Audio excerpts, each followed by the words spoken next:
Traveling ke negara lain selalu menjadi petualangan yang mengasyikkan, baik itu untuk liburan, memulai hidup yang baru, atau menimba ilmu. Akan tetapi, dimanapun kita pergi, sangat penting untuk tetap berhati-hati, karena tidak bisa dipungkiri, hal buruk dapat terjadi di mana saja, bahkan di tempat yang terasa aman. Kali ini kita akan membahas tentang sebuah kasus yang terjadi di Brisbane, Australia pada tahun 2013. Kisah tentang Yunji Pan ini bukanlah kasus yang sangat terkenal, tapi layak dibahas karena menunjukkan betapa tidak terduganya kehidupan ini. Bagaimana kisah lengkapnya? Sebelumnya, silakan subscribe dulu channel ini serta nyalakan loncengnya untuk mengetahui kasus-kasus kriminal yang terjadi di berbagai negara.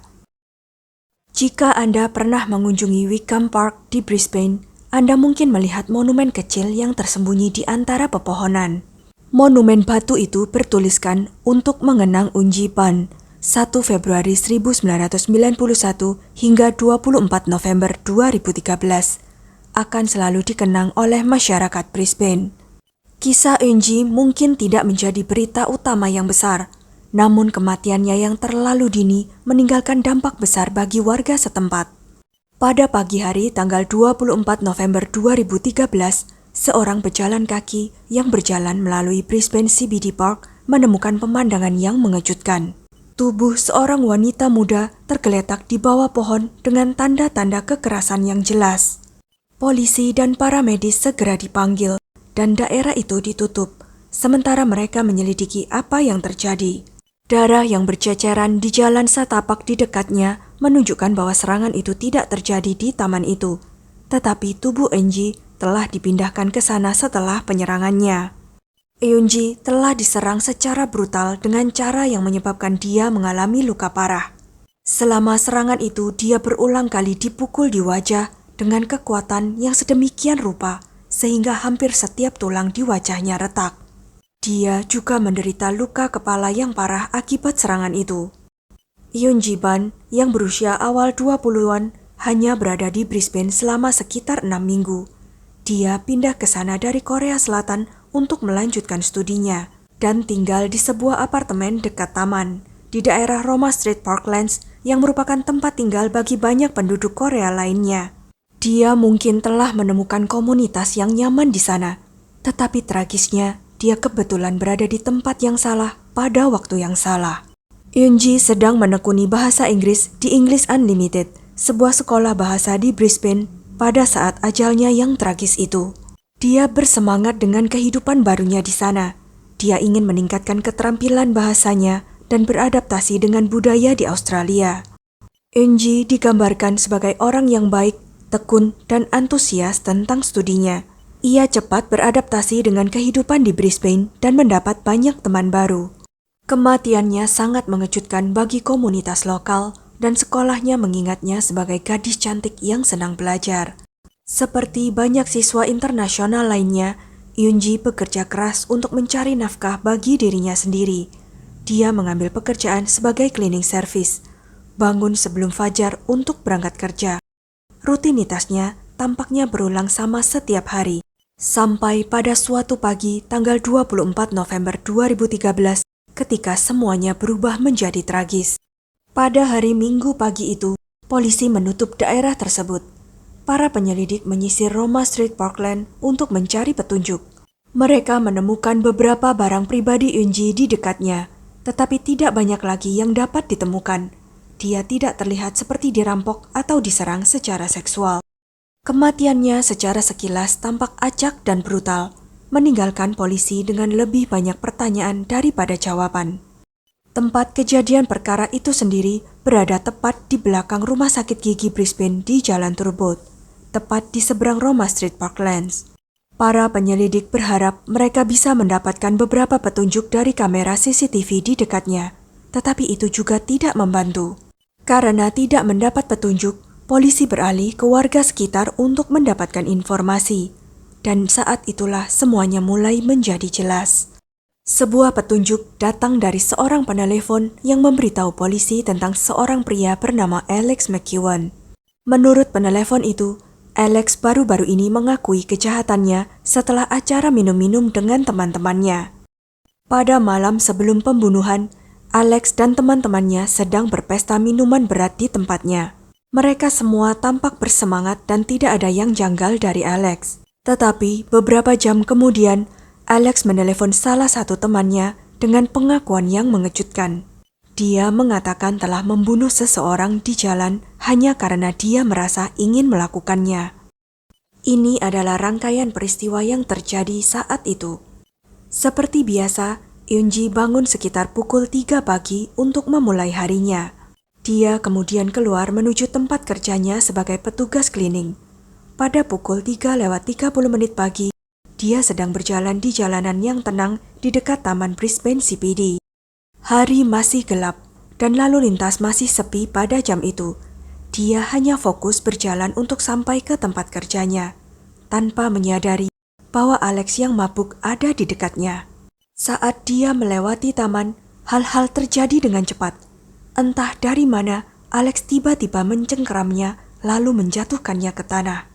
Eunji mencoba melawan, tetapi Alex yang berusia 19 tahun saat itu mengalahkannya dengan telak. Alex meninjunya berulang kali, sementara dia hanya bisa berkata jangan di antara setiap pukulan yang dia terima. Alex di sisi lain memukul kesetanan sambil meneriakkan kata-kata yang mengerikan, seperti mati, kau jalang, mati, dan menyerangnya tanpa henti. Setelah menyerang Eunji dengan brutal, Alex berhenti sejenak, tampak tidak yakin apa yang harus dilakukan selanjutnya. Dia kemudian mencoba mengangkatnya, tetapi menurutnya gadis itu terlalu berat untuk diangkat. Lalu dia menyeret Eunji. Ada yang mengatakan dia menyeret dengan menarik kakinya, yang lain mengklaim dia menarik rambutnya. Tetapi bagaimanapun caranya, dia menyeret tubuh Eunji ke taman, meninggalkan jejak darah di jalan di belakangnya.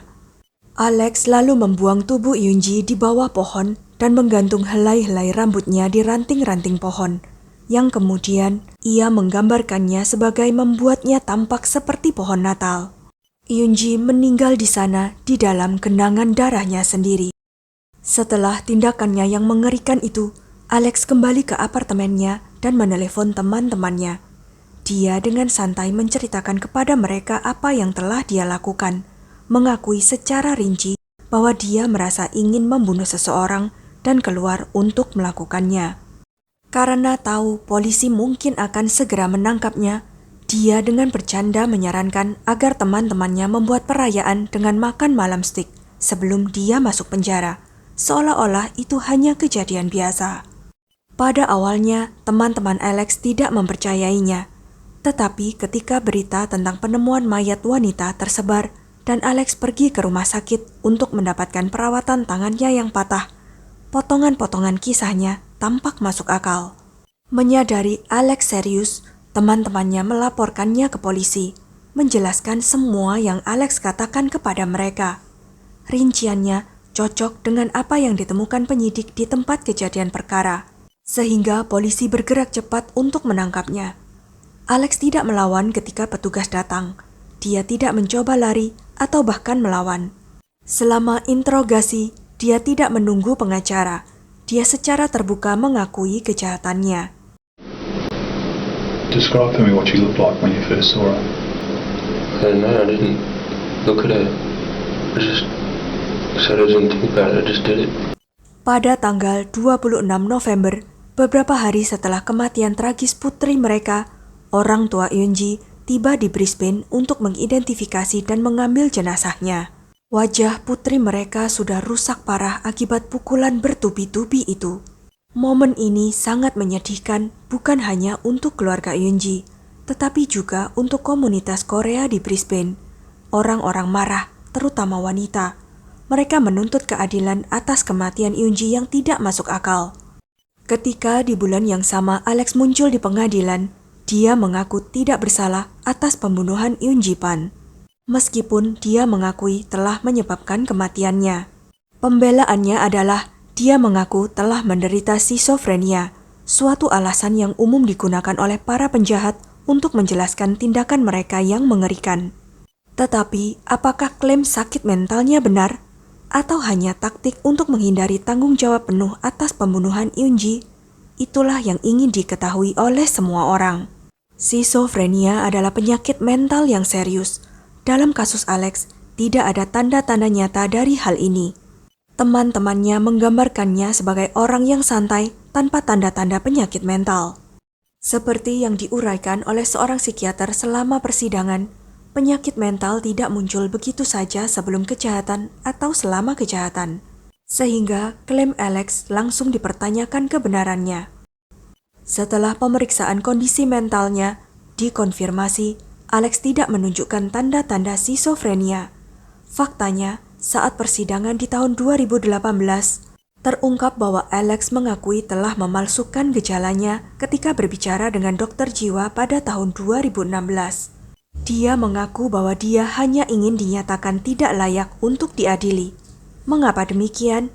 Karena dia pikir jika dinyatakan tidak kompeten untuk diadili, hal itu akan menyelamatkan ibunya dari sakit hati saat melihatnya menghadapi persidangan. Sungguh sangat egois, bukan? Setelah Alex menyadari tidak ada yang mempercayai alasan schizophrenia palsunya, dia tiba-tiba mengganti pengakuannya. Dia mengklaim bahwa sesosok iblis bernama Jesse telah merasukinya saat pembunuhan. Alex tumbuh di Brisbane, Australia dalam keluarga Kristen yang rutin menghadiri gereja. Keluarganya digambarkan saling mendukung, dan Alex bahkan melakukan pekerjaan misionaris di Cina sebelum peristiwa kejahatannya. Meskipun latar belakangnya ini, Alex mengaku telah berjuang dengan perasaan dirasuki oleh iblis yang disebut Jesse sejak usia mudanya. Ketika ditanya mengapa dia menamai iblis itu Jesse, Alex mengatakan itu karena dia mulai mendengarkan musik jazz pada saat itu. Menurut Alex, iblis ini memiliki kuku seperti kuda, tubuh berbulu seperti manusia, dan kepala kambing. Pada dasarnya jenis monster yang akan Anda temukan dalam film horor. Pada titik ini, sepertinya Alex akan mengatakan apa saja untuk menghindari tanggung jawab. Dia bahkan melanjutkan dengan menjelaskan bagaimana dia tidak bisa mengendalikan tubuhnya selama serangan itu. Dia berkata dia mencoba untuk berhenti, tetapi tidak berdaya. Seolah-olah iblis Jesse ini telah mengambil alih dia sepenuhnya. Satu detail yang sangat mengganggu muncul saat persidangan Alex, yaitu tentang bagaimana dia memperlakukan tubuh Eunji setelah serangan itu. Alex mengaku bahwa dia menggunakan helaian rambutnya untuk menghiasi pohon, membandingkannya dengan pohon Natal. Ketika ditanya tentang mengapa dia melakukan ini, Alex memberikan penjelasan aneh bahwa dia ingin membuatnya terlihat meriah yang menunjukkan pola pikirnya yang menyimpang. Selama persidangan Alex, terungkap bahwa dia telah berbaring di sebelah tubuh Eunji ketika sebuah mobil lewat, sehingga terlihat seperti mereka hanya dua orang mabuk yang sedang terkapar di pinggir jalan. Tindakan ini adalah bagian dari upaya Alex untuk menghindari kecurigaan saat melakukan kejahatannya, menunjukkan tingkat kesadaran dan kontrol atas tindakannya. Detail ini menjadi poin penting bagi jaksa penuntut. Meredith berpendapat bahwa Alex tidak lepas kendali. Dia sepenuhnya menyadari tindakannya dan berusaha untuk menutupi kejahatan setelahnya. Dengan kata lain, dia adalah seorang psikopat. Tentu saja, Alex menyangkal hal ini. Pada tahun 2018, setelah kasus ini berlarut-larut bertahun-tahun lamanya, juri hanya butuh waktu 1 hari untuk mencapai keputusan bulat. Alex yang saat itu berusia 25 tahun dinyatakan bersalah atas pembunuhan Eunji Ban. Hakim menjatuhkan hukuman penjara seumur hidup dengan minimal 20 tahun yang harus dijalani sebelum mempunyai kesempatan untuk mengajukan pembebasan bersyarat. Bagaimana Alex bereaksi terhadap keputusan ini? Tanpa emosi sama sekali. Ketika juri membacakan putusan dan hakim menjatuhkan hukuman, dia hanya duduk di sana tanpa ekspresi dan dengan tenang keluar dari ruang sidang, menjauh dari keluarga Eunji yang merana. Bagi orang tua Eunji, keadilan telah ditegakkan, namun hal itu tidak membuat kehilangan mereka lebih mudah untuk ditanggung. Mereka terbang ke Brisbane dengan harapan untuk mengunjungi putri mereka dan berbagi kegembiraannya ketika memulai hidup baru. Namun ternyata dipaksa untuk mengklaim jenazahnya dan melihat kenyataan mengerikan yang telah terjadi pada putri mereka. Butuh waktu bertahun-tahun bagi Alex untuk menunjukkan penyesalan atas apa yang telah dia lakukan.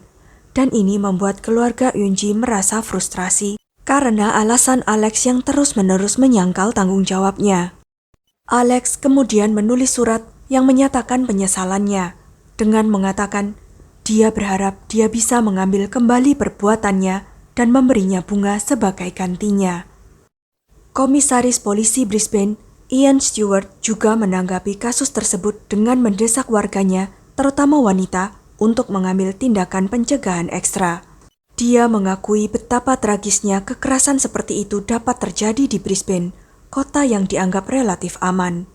Daerah tempat Eunji diserang merupakan rute yang sibuk pada siang hari, tetapi pada malam hari menjadi tempat nongkrong para tunawisma. Ini adalah pengingat bahwa bahkan di daerah yang sudah dikenal atau sering dilalui, bahaya masih dapat mengintai. Kematian Eunji Pan mengejutkan masyarakat Brisbane. Bukan hanya kebrutalan serangan itu saja, melainkan korbannya yang dipilih secara acak sungguh meresahkan. Tidak ada motif, tidak ada alasan yang jelas. Hanya seorang wanita muda tak bersalah sedang berjalan kaki dan seorang psikopat memutuskan untuk bertindak memuaskan fantasi kekerasannya. Eunji tidak kenal Alex, dan dia jelas tidak pantas menerima nasib buruk yang menimpanya dini hari itu. Kisah ini adalah pengingat bagaimana kejahatan dapat menyerang bahkan ketika kita tidak menduganya. Banyak anggota komunitas Korea, baik di Australia maupun di luar negeri, mengungkapkan kemarahan mereka dan menuntut keadilan, karena merasa bahwa kematian Eunji adalah cerminan dari kerentanan banyak imigran di negara asing. Sekian kisah kali ini. Jangan lupa untuk klik like, share, subscribe, dan komen ya pendapat kalian. Sampai jumpa lagi di video-video selanjutnya.